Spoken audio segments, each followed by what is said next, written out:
فاروق ستار کی اور نسرین محترمہ نسرین کیا نام ہے پورا نسرین جلیل صاحبہ ان کی اپنی امریکی نسرین جلیل صاحبہ کا امریکی کونسل سے وہ آرام سے نہیں بیٹھنے والے، نہ امریکی نہ برطانوی نہ انڈینز، وہ تصویراتی حلیف اسٹریٹجک الائنس ہے ان کا.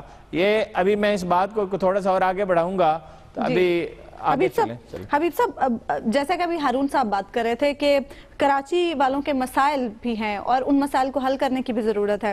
کراچی والوں نے اپنا میئر تو چن لیا لیکن وسیم اختر صاحب کہاں کھڑے ہوں گے؟ دیکھیں بات یہ ہے کہ یہ بات تو بڑی اچھی تھیوریٹیکلی ہارون صاحب نے کی، لیکن پریکٹیکلی آن گراؤنڈ کیا ہو رہا ہے؟ گراؤنڈ پہ یہ ہو رہا ہے کہ آپ نے کراچی والوں کا جو میئر منتخب ہونے والا تھا پہلے اس کو پکڑ کے جیل میں ڈالا ایک نامعلوم الزام کے تحت اور ایک ایسے بدنام افسر کے ذریعے جس کی شرافت کی گواہی میرا خیال ہے اس کے گھر سے بھی ملنا مشکل ہوگی. اب آپ اس آدمی کو پھر آپ نے الیکشن لڑایا اور الیکشن جیتنے کے بعد اس کو واپس جیل میں ڈال دیا. یہ ہے مینڈیٹ کا، کراچی کے مینڈیٹ کا احترام جو ہم کر رہے ہیں. ایک یہ بات ہے. دوسری بات یہ دیکھیے کہ وہاں پر جو ہوا سب ٹھیک ہے، غلط ہوا، اس میں تو کوئی شک ہی نہیں ہے کہ الطاف حسین صاحب سے کا جو نعرہ تھا وہ بالکل غلط تھا اور اس پر خود انہوں نے بھی پشیمانی کا اظہار کر دیا. اور اچھا دیکھیں ہر بار یا جب بھی آپ پشیمانی کے قبول کرنے کے سوا اور کیا آپ کے پاس آپشن ہے؟ آپ کیا چاہتے ہیں؟ لوگوں کے لیے ٹکٹکیاں لگا دی جائیں؟ بات یہ ہے کہ انہوں نے ایک پشیمانی کا اظہار بھی کر دیا چلے، اور پھر دوسرا یہ کہ ان کی پارٹی نے بڑی میچورٹی کا ثبوت دیا اور انہیں اپنی فیصلہ سازی سے الگ کر دیا اور فیصلہ سازی کا مرکز مکمل طور پر لندن اور کراچی میں جو بٹا ہوا تھا وہ کراچی میں لے آیا. سبھی کہہ رہے ہیں کہ پارٹی کو چانس ملنا وہ کراچی میں لے آئے. لیکن اس کے بعد کیا ہو رہا ہے؟ اس کے بعد یہ ہو رہا ہے کہ اب آپ کو سب سے پہلے ملیر میں یہ خواب آیا کسی کو کہ جناب یہ جتنے یہاں پہ دفتر بنے ہوئے تھے وہ تو سب انلیگل بنے ہوئے تھے، جیسے کراچی میں انلیگل بنی ہوئی چیز سوائے ایم کیو ایم میں دفتر کے کچھ اور ہے ہی نہیں، ٹھیک ہے، باقی سب لیگلائز ہو چکا ہے. دوسری بات یہ ہے کیوں آغاز کیسے کریں گے؟ آغاز آپ کراچی کے مینڈیٹ اور کراچی کے لوگوں کی جماعت کو تباہ کر کے کریں گے؟ کیا یہ ہے کراچی سے محبت کا ثبوت؟ اس کے بعد حیدرآباد میں باوردی سیکیورٹی اہلکار وہاں پہ تصویریں ہٹائیں گے اور نعروں پہ کچیاں پھیریں گے؟ کیا یہ ہے آپ کی محب الوطنی کا ثبوت؟ بات یہ ہے کہ جو معاملہ سیاسی طور پر حل کرنا ہے اس کو سیاست کے ایمبٹ میں ہی رہنے دیں، اس کو ایڈمنسٹریشن کے ایمبٹ میں نہ لے کے جائیں. جب آپ نے جب سیاسی معاملات کو اپنے انتظامی حربوں سے حل کرنے کی کوشش کی ہے وہ ہمیشہ الجھے ہیں اور ان کے نتائج ہمیشہ خطرناک ہوئے ہیں. تو میرا خیال ہے اس سے تو آپ کو گریز کرنا چاہیے. ہارون صاحب، حبیب صاحب جو بات کریں کہ معاملے کو سیاسی طریقے سے ہی حل کرنا چاہیے.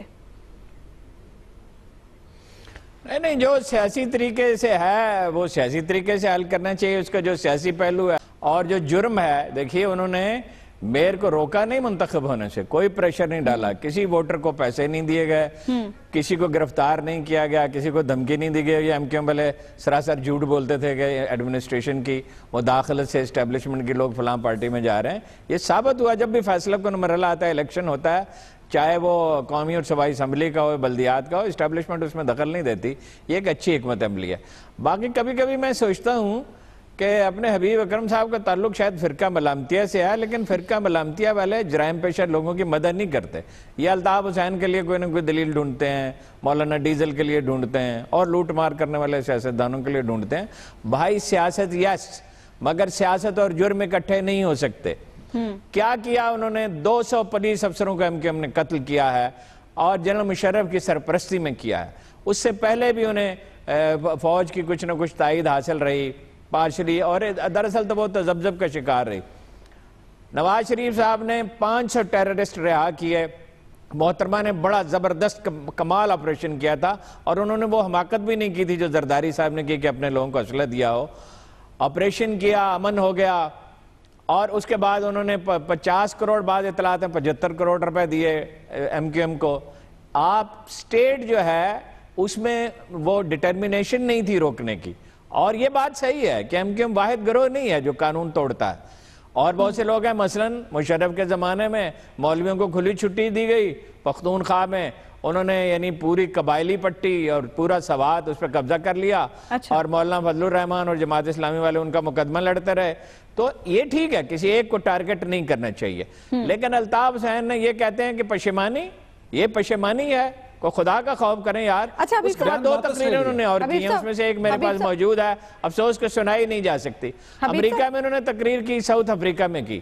سیاست یس, دلجوئی ٹھیک ہے, نرمی کرنی چاہیے, بلکہ میں کہتا ہوں نرمی کرنی چاہیے, مواقع دینے چاہیے مہاجروں کو, لیکن جرم کو اگر آپ ٹالریٹ کریں گے, جس طرح پہلے وہ گنڈا گردی کرتے تھے, راہ سے مدد لیتے تھے, امریکہ سے لیتے تھے, برطانیہ سے لیتے تھے, اسی طرح جرم کو ٹالریٹ نہیں کیا جائے, نرمی کی جائے, اور کسی کے دفاتر ہیں ناجائز بنے ہوئے وہ بھی توڑے جائے. بات یہ ہے کہ جب ہمارا جو مسئلہ ہے نا وہ ہے سلیکٹیو جسٹس کا.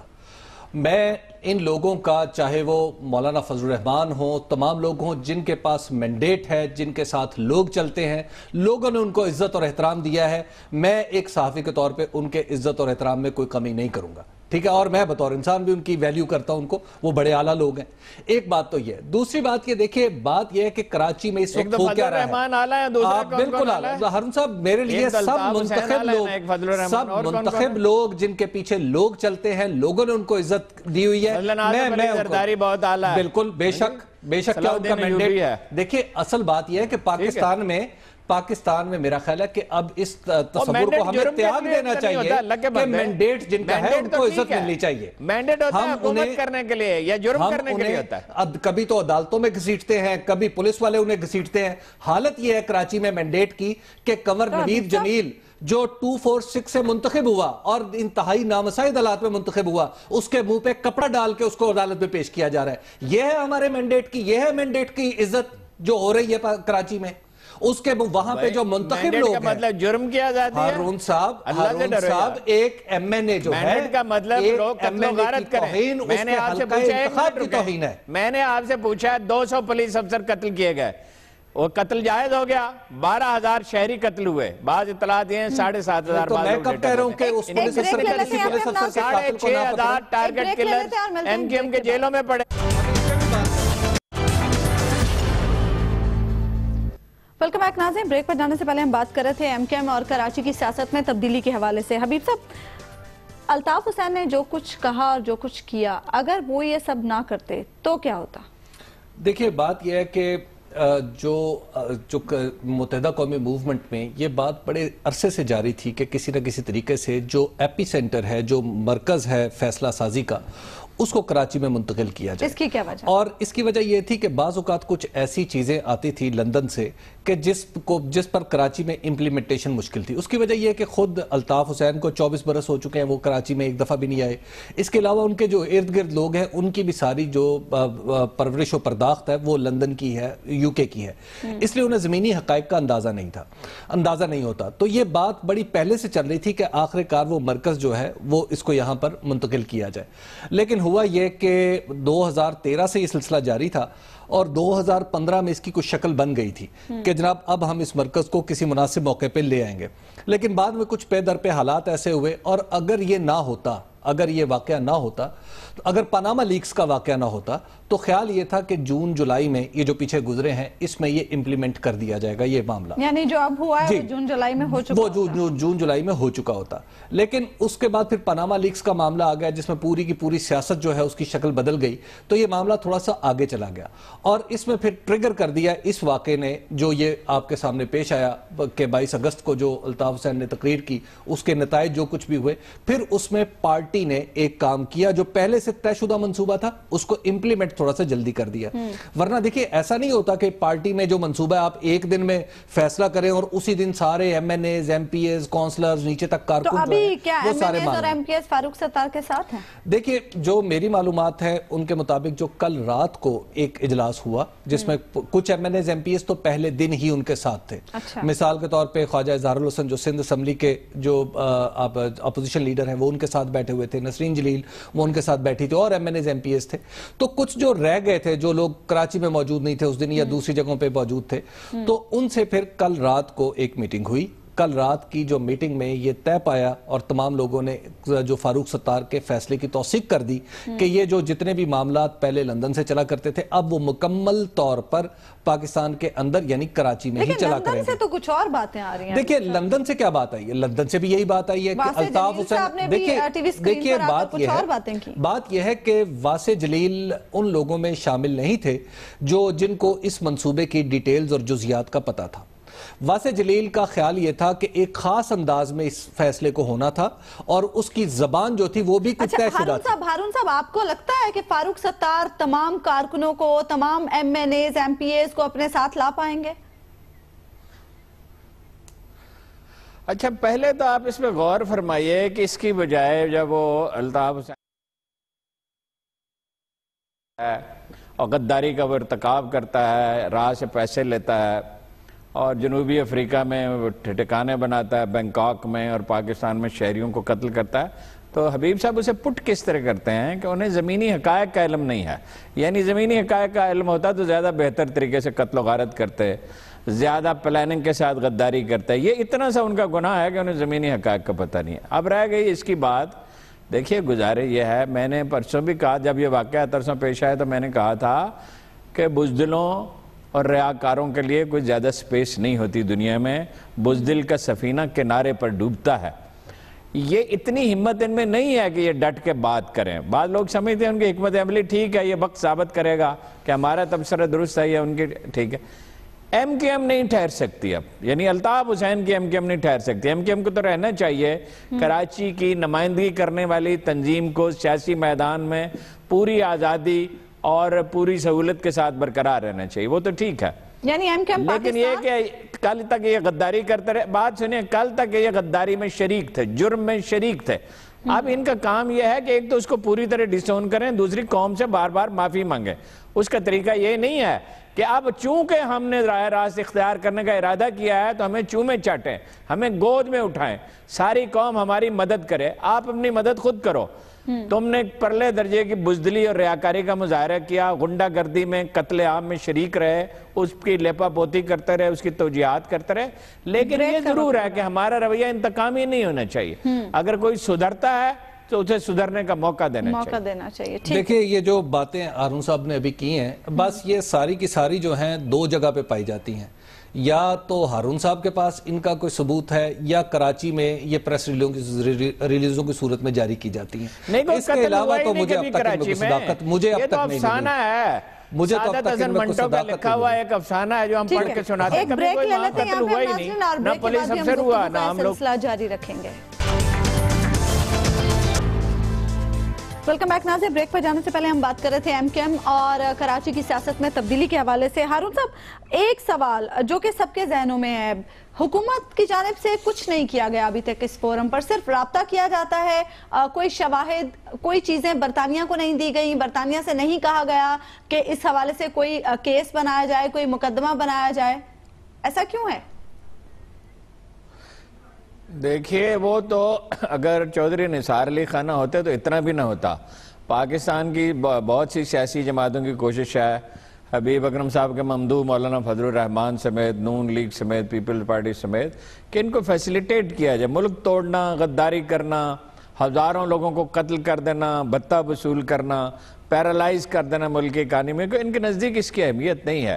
ان کے نزدیک ان کی اہمیت ہے کہ کل انہیں ضرورت پڑ سکتی ہے۔ اسی لیے اقبال نے کہا تھا کہ ابلیس کے فرزند ہے ارباب سیاست۔ وہ سارے سیاستدان تو ابلیس نہیں ہوتے، اسی طرح کے لوگ ہوتے ہیں جو نیگیٹو مینز استعمال کرتے ہیں۔ دیکھیے، یہ حکومت جتنا پبلک کا پریشر ہوگا کرے گی، ورنہ تو پرویز رشید وہاں جا کے بیٹھے ہوئے تھے انہیں فیسیلیٹیٹ کرنے کے لیے۔ اس کو ایک دوسرا پہلو بھی ہے، بعض پہلوؤں کو ہم نظر انداز کر دیتے ہیں فوری سیاسی بحث میں۔ دیکھیے، اب ٹیک اپ کرنا چاہیے جو کمیٹی ہے، کیا اس کمیٹی کا نام ہے، جس میں فوجی بھی ہیں اور سندھ حکومت کے لوگ بھی ہیں اور وفاقی، اس کمیٹی کا کیا نام ہے جی؟ حبیب اکرم صاحب، اس کو کراچی کے وہ کمیٹی جس میں فوجی بیٹھتے ہیں، کیا نام ہے اس کو، آپریشن کی جو نگرانی کرتی ہے؟ جی، وہ جو تمام جس میں وزیر اعلیٰ کی سربراہی میں، بالکل ٹھیک ہے، فیصلے کرنے چاہیے کچھ چیزوں کا جائے۔ کراچی میں ٹرانسپورٹ کا نظام بالکل تباہ حال ہے، اور وہیں سے 1984 میں ہنگاموں کا آغاز ہوا تھا اور آج تک جاری ہے۔ ٹرانسپورٹ، یہ ریلوے یہاں بن رہی ہے لاہور میں، جس کی کراچی کو زیادہ ضرورت ہے، وہ معاشی انجن ہے۔ اچھا، سڑکیں انڈسٹریل ایریا کی ٹوٹی پھوٹی ہیں، پانی کا حال اتنا پتلا ہے کہ 2-4 ہزار روپے سے لے کے 10,000 روپے تک ہمارا مکان والا خرچ کرتا ہے، ٹینکر سے پانی خریدتا ہے۔ عجیب دنیا کا ملک ہے، یعنی وہی پانی ہے، آب ہی سرکاری اہتمام سے رہا ہے، اور وہ وہاں سے ٹینکر میں بھر کے جا کے ڈیفنس کے گھر میں یا کسی کچی آبادی میں بیچ آتا ہے۔ بھئی پانی اس تک کیوں نہیں پہنچتا، اور یہ کمیٹی کیوں آرام سے بیٹھی ہوئی ہے؟ اسی طرح جس طرح بلوچستان میں تلخیاں کم کرنے کے لیے اور جو حکومتوں نے حماقتیں کی تھی ان کا اثر زائل کرنے کے لیے جنرل کیانی نے کیا، بلوچوں کو فوج میں بھرتی کرنے کے لیے، صرف بلوچ نہیں وہاں کے پشتون بھی اس میں کچھ نرمی کی اور وہ بیسٹ سولجر ثابت ہوئے۔ اب تک کی رپورٹ یہی ہے کہ کسی لحاظ سے وہ کمتر نہیں ہے۔ کراچی کے لوگوں کو فوج میں بھرتی کیا جانا چاہیے، اور وہ دیکھیے یہ وہ لوگ ہیں، مجھے آج ایک دوست نے کہا کہ ہماری ماں نے، میری والدہ نے مجھ سے کہا، دادی نے، کہ تمہارے باپ کو میں نے لوریاں نہیں سنائی تھی، تحریک پاکستان کے گیت سنائے تھے، فوج میں انہیں لیا جانا چاہیے۔ ان کے جو بڑے بڑے مسئلے ہیں وہ سرمایہ کا اتنا مسئلہ نہیں ہے، جب آپ کو ضرورت ہوتی ہے آپ 200 روپے اورنج ٹرین کے لیے نکال لیتے ہیں۔ ان کے لیے پرائرٹی پہ ان کی جو مسائل ہیں جن میں وہ سنگین صورتحال ہے، جہاں جہاں پانی کی خاص طور پہ، ٹرانسپورٹ کی خاص طور پہ، پھر جابز کریٹ کرنے کی، اس میں انہیں فیسیلیٹیٹ کرنا چاہیے۔ باقی رہی یہ بات کہ آپ نواز شریف صاحب سے یہ توقع رکھیں کہ جس چیز کا فوج کو کریڈٹ مل سکتا وہ اس میں کوئی انپٹ دیں گے، تو اس کے سوال ہی پیدا نہیں ہوتا۔ وہ بہت نیرو مائنڈڈ سیلفش آدمی ہیں۔ حبیب صاحب، اس ساری صورتحال میں کارکن بہت خاموش ہیں ایم کے، کہیں یہ خاموشی کسی طوفان کا پیش خیمہ تو نہیں ہے؟ دیکھیے پہلے تو میں ایک بات آپ کو عرض کروں کہ آپ حکومت سے کیا توقع کر رہے ہیں کہ حکومت جو ہے وہ چڑھ دوڑے اور سب کو یہاں پہ کوئی ٹکٹکیاں لگا لے یا کچھ کیا کرے؟ وہ حکومت کو کرنے کا کیا کام ہے؟ تو حکومت کو میرا خیال ہے کہ اس معاملے میں جو مجھے اس کی پسندیدہ ترین پالیسی لگی ہے وہ یہ ہے کہ یہ خاموش رہے۔ اللہ کا نام ہے کہ چودھری نثار صاحب بھی خاموش ہی رہیں۔ نہیں، ایسا نہیں ہوتا، کچھ بھی نہیں کہتا رہے۔ اصل بات ہے حکومت کم بولے، کرے زیادہ۔ جو پاکستان کے خلاف کچھ کر رہا ہے اس کو روکے، بجائے اس کے کہ وہ چھوٹی چھوٹی باتوں کے اوپر چڑھ دوڑے، ایسا نہ کرے۔ ٹھیک ہے، بات یہ ہے، دیکھیں بات یہ نہیں، میں نے جو کہنا تھا وہ کہہ دیا۔ آپ میری بات کو اپنے مطلب کے معنی نہ پہنائیں، ٹھیک ہے؟ میں نے جو عرض کرنا تھا وہ کر دیا۔ دوسری بات یہ ہے کہ جو فاروق ستار جو ہے نا، فاروق ستار جب پہلا دن تھا عشاء کے وقت تک، یعنی جب انہوں نے پہلے پریس کانفرنس کی کراچی میں، تو اس وقت سے کے بعد عشاء کے وقت تک خاصا پرابلم تھا، لیکن اس کے بعد صورتحال آہستہ آہستہ واضح ہو گئی۔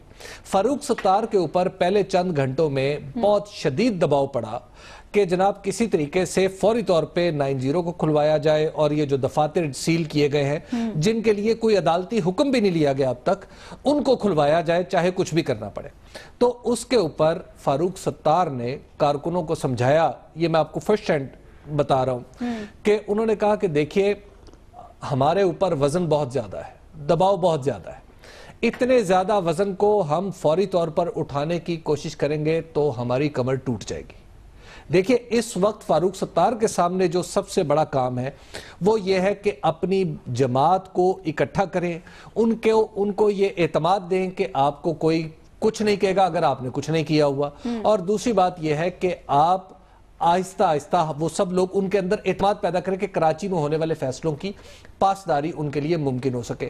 تو اب تک جو میری انفارمیشن ہے وہ یہ ہے کہ تمام جو کارکن بیشتر ہیں، جو ابھی تک رابطے میں نہیں آئے وہ الگ بات ہے، لیکن جو بیشتر کارکن ہیں وہ اس وقت فاروق ستار کے رابطے میں ہیں، اور فیصلے جو ہیں وہ کراچی سے ہی صادر ہونا شروع ہو گئے۔ اچھا، ایک چیز پر مجھے بڑا اعتراض ہے، 90 ملکیت ہے الطاف حسین کی، انہی کا ملکیتی گھر ہے نا، کیوں ایم کے ایم پاکستان اسے اپنے دفتر کے طور پہ استعمال کرے؟ دیکھیے بات یہ ہے جب اعلان لا تعلقی کر دیا، بات یہ ہے کہ یہ جو آپ نے بات کی ہے نا، اس میں کچھ تھوڑی سی ناتجربہ کاری کی بو آتی ہے عظما۔ اچھا، بات یہ ہے کہ جو سیاسی پارٹیوں کے دفتر ہوتے ہیں وہ ہوتے کسی نہ کسی کے نام پہ ہیں، لیکن ان کی رونق جو ہوتی ہے وہ کارکنوں کی وجہ سے ہوتی ہے۔ میں آپ کو اس کی مثال دیتا ہوں، لیکن جب مثال کے طور پہ یہ ڈیوس روڈ پہ، اور سن لیجئے نا، اور سن لیجئے، یہ اتنا بڑا ایشو نہیں ہے، ڈیوس روڈ پہ مسلم لیگ کا جو آفس ہے، چھوڑ دیں یہاں پہ ایک منٹ سن تو لیں ہارون صاحب، کون سی کیوں چیز امپورٹنٹ نہیں ہے؟ 90 ان کا مرکز ہے اور اب اسے مسمار کرنے کی بات کر رہے ہیں۔ آپ بھی سن لیں نا،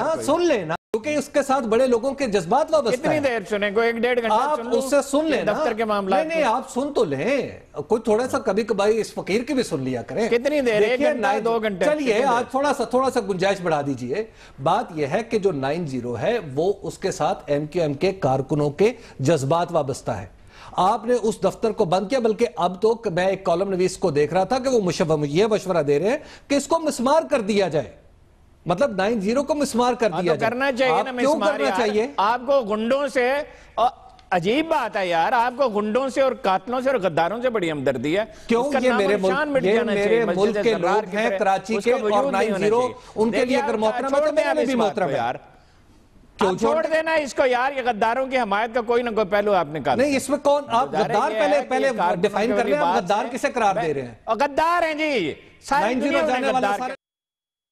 آپ کو ایک مولوی ڈیزل ایماندار نظر آتا ہے, ایک الطاف حسین نظر آتا ہے, اور کوئی نہیں نظر آتا. نہیں, میں الطاف حسین صاحب کے بارے میں انہوں نے جو کچھ کہا ہے گزارے یہ ہے کہ یہ کارکنوں والی بات سے بھی, اب بات کرنے دیں یار, حد ہو گئی یار.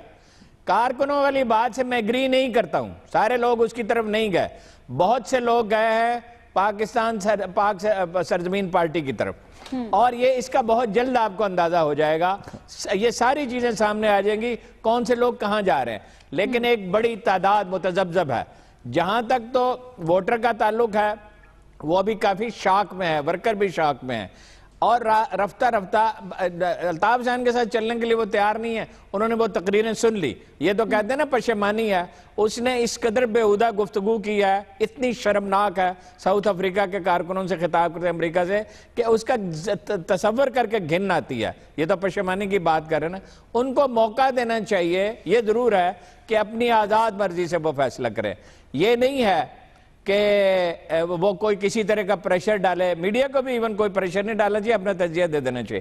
ایک خبر میں آپ کو دینا چاہتا ہوں جی, یہ اپنا اس سے ملے امریکن کونسل جنرل سے, گیٹ نمبر 4 سے گئے 9:46 پہ, اور 1 گھنٹہ 10 منٹ مارا 11:56 تک. میرے ایک بہت اچھے سورس نے, ایک دوست نے رادر مجھے بتایا, اور وہ ایک بلیک کار رنگ کی جیپ میں تھے, اور 2 موبائلیں ان کے ساتھ, ایک اسپیشل برانچ کی, ایک پولیس کی. اچھا, تو اس میں ہمیں یہ نہیں بھولنا چاہیے کہ امریکی جو ہیں, جن کا ان پہ دست شفقت تھا, انہیں فراوانی سے ویزے دیتے تھے, اور برطانوی, اور سب سے بڑھ کر انڈین, یہ کوئی موقع ہاتھ سے جانے نہیں دیں گے. پاکستان دیکھیے, سوائے احمقوں کے اور غداروں کے ہر شخص جانتا ہے کہ انڈیا کا منصوبہ کیا ہے. انڈیا کا منصوبہ اگر وہ بلوچستان میں تخریب کاری کرتا ہے, کراچی میں قتل و غارت کرتا ہے, اور قبائلی علاقے میں طالبان کی مدد کرتا ہے, تو وہ بالکل واضح ہے, اور وہ اس کو چھپاتے نہیں ہیں. اجیت دوول نے اس کی پوری وضاحت کی, وہ پاکستان کو توڑنا چاہتے ہیں. اس پہ ویجیلنٹ رہنے کی ضرورت ہے. ہر چیلنج میں مواقع چھپے ہوتے ہیں. اگر ان مواقع کو ہم آئیڈینٹیفائی کر سکیں, اپنی پولیس بہتر کریں, انٹیلیجنس بہتر کریں, اور میڈیا میں اس طرح کی گفتگو غیر ذمہ دارانہ نہ کریں, تو پاکستان اس سے سرخرو ہو کے نکلے گا. کس طرح کی غیر ذمہ دارانہ گفتگو؟ یعنی کراچی کے ووٹروں کو ان کا حق ملنا چاہیے, میئر کو آزاد ہونا چاہیے, میئر کو جیل سے نکال دینا چاہیے, ان کے جو ایم کے دفتر کرائے جا رہے ہیں. بارہا وضاحت کی ہے, اب آپ الجھانا چاہتے ہیں. دوسری بات ہے, پولیس افسروں کو قتل نہ کیا جائے, معصوم شہریوں کو قتل نہ کیا جائے, انڈیا میں ٹریننگ حاصل نہ کی جائے, راہ سے پیسے نہ لیے جائیں, کو کینسر نہ کہا جائے, ایک بریک لے لیتے ہیں, گالیاں نہ دی جائیں. بریک کے بعد بھی ہم گفتگو کا سلسلہ جاری رکھیں گے.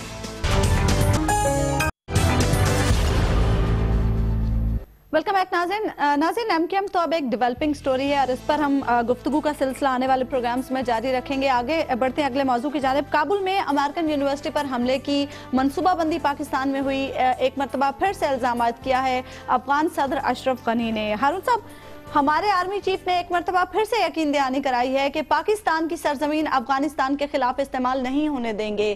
کیوں ہم بار بار ان کو یقین دہانی کراتے ہیں اور وہ پھر بار بار ہم پر الزام تراشی کرتے ہیں؟ نہیں ٹھیک, اچھا کیا یقین دہانی کرائی ہے. اسی دن فارن آفس نے یہ بھی کہا کہ افغانستان کی سرزمین پاکستان کے خلاف استعمال کرنے کی اجازت بھارت کو نہیں دیں گے. تو یہ ٹھیک, دونوں باتیں اپنی جگہ پہ صحیح ہیں. اور دیکھیے اس کا حل ایک ہی ہے, وہ پنجابی میں کہتے ہیں 100 گز رسی اور سرے پہ گانٹ. بات یہ ہے کہ یہ اس بارڈر کو بالکل کسی بھی بین الاقوامی سرحد کی طرح بند کرنا ہوگا. چونکہ دونوں طرف ایسے قبائل ہیں جن کی خاندان بٹے ہوئے ہیں, لہذا ان کے آمد و رفت کی سہولت ہونی چاہیے, اور قانون موجود ہے کہ اتنے کلومیٹر کے ایریے میں آنے والوں کو فیسیلیٹیٹ کیا جائے, جو فیسیلیٹیشن ممکن ہو وہ کرنی چاہیے. لیکن بارڈر 1100 کلومیٹر کی خندق ہم نے کھود لی ہے, باقی 1200-1300 کلومیٹر کی 1300 کچھ کلومیٹر کی کھودنی ہوگی. یہ دنیا کا سستا ترین ڈیفنس ہے, اگر یہ ہو جائے، دیکھیں اس وقت بھی جو مشرف کے دور میں بارودی سرنگیں بچھانے کی بات کی انہوں نے مخالفت کی، اب بھی وہ مخالفت کر رہے ہیں، اس کا کوئی حل نہیں۔ تو اس کے لیے کہ وہ مداخلت کی آزادی چاہتے ہیں، سمگلنگ کی آزادی چاہتے ہیں، جو نہیں دی جا سکتی۔ پاکستان کو دنیا میں یہ ایشو اٹھاتے رہنا چاہیے اور کام کرتے رہنا چاہیے۔ 14 فٹ چوڑی اور 11 فٹ گہری خندق، 11 فٹ چوڑی اور 14 فٹ شاید گہری خندق ہے، اس کو وہ کرنا چاہیے۔ باقی جو سہولت انہیں دی جا سکتی ہے وہ دی جائے، یہی مسئلے کا حل ہے۔ بالکل پاکستان کی سرزمین استعمال نہ صرف ہونی نہیں چاہیے، بلکہ اگر کوئی کرتا ہے اور پکڑا جاتا ہے تو اسے افغان حکومت کے حوالے کرنا چاہیے، اور افغانستان کے داخلی معاملات میں ہمیں کوئی مداخلت نہیں کرنی چاہیے۔ وہ ہم اپنے معاملات خود سیٹل کریں، وہاں اشرف غنی حکومت میں ہو یا طالبان جو پبلک کی سپورٹ سے حکومت میں آتے ہیں، جو بھی آتا ہے یہ ہمارا درد سر نہیں ہے۔ حبیب صاحب آپ کو کیا لگتا ہے اشرف غنی صاحب چاہتے کیا ہیں؟ بار بار الزام میں تراشی۔ آپ کو ایک عرض کروں، مجھے کچھ ڈپلومیٹکلی مجھے کچھ اچھا نہیں لگا کہ یعنی یہ ہو سکتا ہے واقعے کی ضرورت ہو سکتا ہے ڈپلومیسی کی ضرورت ہو، لیکن میں خالصتاً آپٹکس اور پالیٹکس کی بات کر رہا ہوں، کاسمیٹکس کی بات کر رہا ہوں۔ مجھے اچھا نہیں لگا کہ ہمارے جو آرمی چیف ہیں وہ افغان صدر سے بار بار بات کریں۔ ہمارے آرمی چیف دنیا کی یعنی عالم اسلام کی سب سے بڑی فوج کے سپہ سالار ہیں۔ مجھے یعنی ذاتی طور پہ بطور پاکستانی مجھے یوں لگتا ہے کہ جیسے ہم نے ان کو جب ہمارے آرمی چیف انہیں فون کرتے ہیں تو ہم افغان صدر کا درجہ کچھ زیادہ بڑھا دیتے ہیں۔ میرا خیال ہے کہ ہمیں تھوڑا سا اس لیول کو نیچے رکھنا چاہیے کہ ہمارے جو ہیں جو آپریٹرز یعنی جو فیلڈ کے لوگ ہیں، میرا خیال ہے وہ اس طرح فیلڈز کے لوگوں سے بات کر لیں، یا وہاں کی جو پولیٹیکل لوگ ہیں ان سے بات کر لیں، یا ہمارے وزیر خارجہ بات کر لیں، یا وزیر خارجہ سے بھی بلکہ کچھ سیکرٹری خارجہ بات کر لیں۔ میرا خیال ہے کہ ہم ان کے اس اہمیت کو بڑھائیں نہ، کیونکہ یہ اس طرح کی بیان بازی جب ہمارے ان دا فیس وہ کرتے ہیں نا، تو میرا خیال ہے کہ یہ ہمیں اس پہ شدید احتجاج بھی کرنا چاہیے، کیونکہ خود انہوں نے ISPR نے بڑا اچھا جواب دیا ٹویٹر پہ کہ انہوں نے جو انفارمیشن دی جن ٹیلی فون نمبرز کے بارے میں وہ خود افغان کمپنیز کے نمبرز تھے۔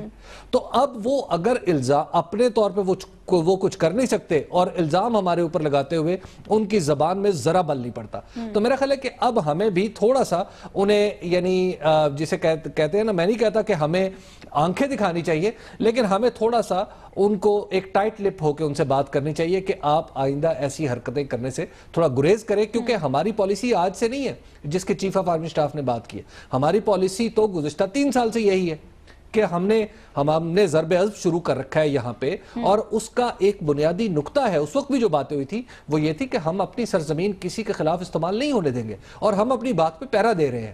انہیں چاہیے کہ وہ اپنا ہاؤس ان آرڈر کریں۔ اچھا، ایسا جب بھی کوئی واقعہ ہوتا ہے امریکہ کی طرف سے ہمیں بھی انسٹرکشنز آ جاتی ہیں کہ جی پاکستان اور سنجیدہ ہو کر اس کو معمول کی بات ہی سمجھنا چاہیے، اس کو معمول کی۔ میں جو پروگرام کا وقت غالباً ختم ہو رہا ہے تو میں ایک بڑا اچھا ہارون صاحب شہزاد صاحب ہیں کوئی، انہوں نے ایک ٹویٹر پہ مشورہ بھیجا اور اس کی دلچسپی ہے، دلچسپ ہونے کی وجہ سے عرض کروں، وہ یہ انہوں نے کہا کہ this is best time for Pakistan Tehreek Insaf کہ وہ جائیں اور MKM کے فاروق ستار سے بات کریں اور پاناما لیکس کے معاملے پہ انہیں اکٹھا کر لیں، اپنے ساتھ ملا لیں، اور دونوں مل کے اس کیمپین کو آگے لے کے چلیں۔ یہ کیسے کریں؟ فیصل وابڈہ صاحب تو کل کہہ رہے تھے کہ پاناما لیکس سے میاں صاحب کو بچانے کے لیے الطاف حسین نے ڈرامہ کیا۔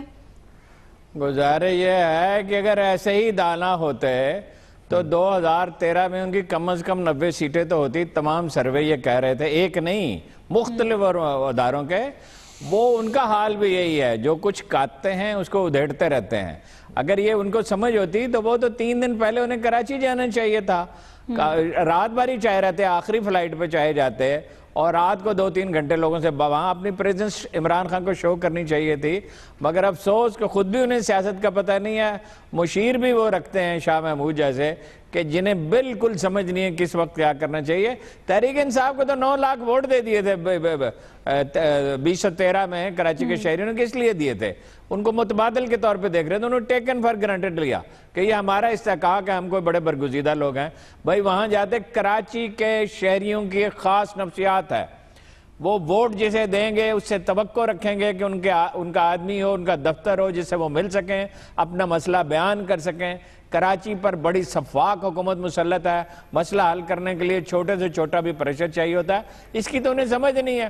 باقی میں آپ کو وثوق سے کہتا ہوں نام لیے بغیر کہ کراچی کے سارے لیڈر